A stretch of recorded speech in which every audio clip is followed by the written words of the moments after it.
So you're a grass-based system Yeah. there. So when would they normally go to grass? In the spring? Mid to late February, if the weather allows. Yeah. And then we try to graze until November. Yes. Again, if the weather allows. This year, I'm not quite sure if we will make it to November, but apparently it's meant to dry off again this week, so hopefully. So what size is your grazing platform? The farm itself is 165 acres. Yeah. All of it's grazable. And so you're split by a public road? We're split by public road up there, yeah, so we've got about 30% farm up here, down here, and then about 70% up there. Yeah. So you're in a high rainfall area, Yep. catch plenty of rain. Plenty of rain. Come this way, because I think the fence is on. I don't want you to get shocked. So, and what height above sea level roughly are you? I think we're about 500-600, Okay. roughly. When it's wet, it's very wet, and when it's sunny, it's very sunny. It tends to be mostly wet. So was there tracks in the farm before you converted to dairy? Nope. No. We made use of the quarry we had before we went into dairy. Yeah. Yeah, we put all the tracks in, and we used our mentor through the Farming Connect. He came out and told us where to put all the tracks and stuff and water tanks. Yeah. Grass measuring? Yeah. I don't do it, but a guy comes in and does it for us. Nigel Howells does all your grass measuring? He does all our grass measuring. Yeah. And then How often does he come? once a week. Yeah. He is very, very good at his job. And he's on par with us with regards to looking after the soils and getting herbal lays in. He likes to graze cows for as long as possible throughout the year, which is what we like to do. So yeah, he's a very good man, very knowledgeable man as well. So he plans out your week then as such to see Yeah, where you go, yeah, what to graze? he does. He tells us which fields to take out for silage. He then tells us which ones need grazing, how many grazings we've got in each paddock, and so forth. And I suppose the key to that is he's on farm once a week. Yeah, It's not a desktop exercise. Yeah. It's And Stephen and him talk quite a lot during the week as well. yeah. So if there's any issues that we have, he's always on the end of the phone. So have you started closing up your last rotation, say, No, or soon enough maybe? maybe. Yeah. We haven't. The grass is still growing quite well at the moment. Okay. It might be a different story when he comes next week, Yeah. because it has dropped a bit in temperature this week. And because we're quite understocked for numbers, it's not applying a lot of pressure on the land, so it's quite nice. Yeah. So are you using much clover? Yeah, every year we put some mixed herbals Yeah. into the soil. But this year we've stopped grazing down so hard, Okay. just to try and protect the herbals a bit. Okay. There's not much here. There's a few there.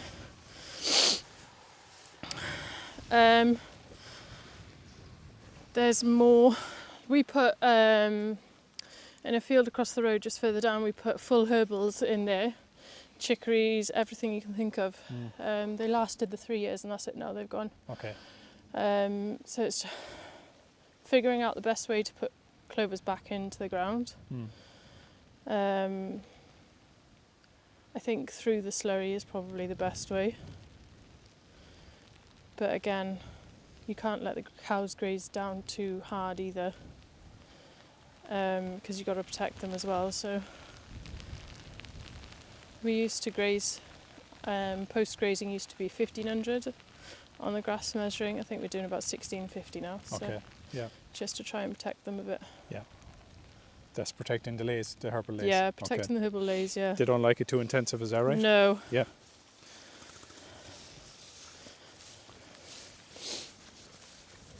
So when you're allocating then, are you allocating enough just for one milking then here? Yeah. Okay. Yeah, so this here right now is about an hour or 2 hour, maybe hour and a half grazing, Yeah. just because the weather's so bad. Yeah. They get a new paddock after every milking, twice a day. Mm. If they didn't have a new paddock, they'd be knocking on your door asking where it is. Yes. So Lovely trees up there. yeah, we've got a lot of trees. We've planted some more trees around the lake where the quarry was. We've planted about 15 oak trees there to support that. We haven't done our hedge cutting yet because he's off contracting doing it for other people at the moment. Okay. Yeah. So it's all part of regen as yeah, well all as a part of the project. regenerative. Yeah, there's Yeah. some hedges we don't cut for 2-3 years. Obviously the ones on the side of the road we have to do every year because of the highways. But the ones in the field, there's some we haven't done for 4 or 5 years, but they'll be cut this year. And then we'll leave others then to continue to grow. So a lot of trees. Do you get extra payments for that, or is it just Yeah, kind of it's part of our regenerative plan with First Milk. Yeah. So the higher score you get on your regen plan, the higher the bonus you get pence per litre in Okay. your milk. How often is that assessed? Annually. Yeah. It's assessed annually. They come out, see what's going on, and then you basically share your whole farm maps, interactive maps with them as well. All your soil sampling results and everything all go down on that as well. Something you see as a positive anyway? It's not a hindrance? No, Yeah. absolutely not, no. Yeah. I found since we've been farming this way, we are a lot more capable of dealing with extremes weather. Like we can graze now. I know a few people that have already started bringing their cows in at night. And why do you think that is? Why are they bringing them in? Just because of the weather, it's so wet. And what have they got? They don't have infrastructure or what to keep them out? Well, I think it's the soils. Okay. We put very minimal fertiliser down a year. We use a lot of organic matter, which is, again, feeding the soils, isn't it? And in return, when it's a very wet winter or if it's a very, very dry summer, we can manage to graze the cows absolutely fine with no issues at all, really. Don't know what's going to happen this year, though, with this rain. It will put us to the test for sure. Doesn't look like stopping. No, it's not going to stop, is it? It's going to get worse. It's alright, I got my line 7 coat on, so I'm dry underneath. You've plenty of access, Claire, different gaps, lots of different gaps. Yeah. Yeah, we try to do one way in, one way out into the paddock to try and stop messing gateways, but you can't do it all the time. It's quite difficult, but yeah, there's lots of gaps in the fence here. Got one here, one in the corner, one over there. There's loads as they go along. Yeah. Our plan for the next year, we've got one field over there that's 20 acres. So we need to kind of put permanent fencing up to break it up a bit. Yeah. How would you find lameness? Is it much of an issue, or is it something you manage? Lameness? Yeah. For us, the worst part is when they go out in the spring after being in all winter. I think that's probably due to track maintenance. That could be something that we need to look at. Otherwise, we tend to pick it up very, very early. So, I mean, we haven't had abscesses or anything like that. The odd bit of white line, that's about it. They're quite a strong, sturdy cow. So they're doing about 17 litres at the moment. Doing about 17 litres Yeah. at the moment, yeah, and they're drying off in a couple of months. What fat and protein? Fats are about 5.3, and the protein's sitting about 3.9. She's a big cow. I think she's a Belgian blue, to be honest. Okay. She's a beefy, but she milks like stink. Okay. She milks really well. Yeah.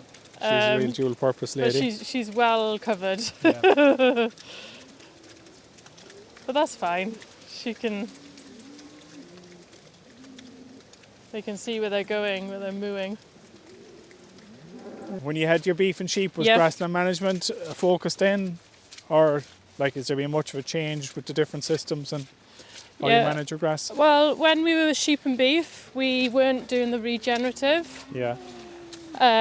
We were only taking away from the soil. We were never putting anything back in. Yes. So our soils were quite dead. So when we went into dairy, we decided to completely reevaluate the way we farm as well. And then the difference it's made in the farm in the 3 years that we've been doing it is phenomenal. We never would have grown the grass we grow now 3 or 4 years ago. So how much grass are you growing in a year? I haven't got a clue. Well, that's nice. It's on the piece of paper. Enough. Ask Nigel. Yeah. Even he can't believe how much grass we grow. Okay. He's like, you've got grass everywhere. But it's because we're understocked. We want to go up to about 180 to 200 cows. But for us to go up that much, we need to build an extension on the shed. Yeah.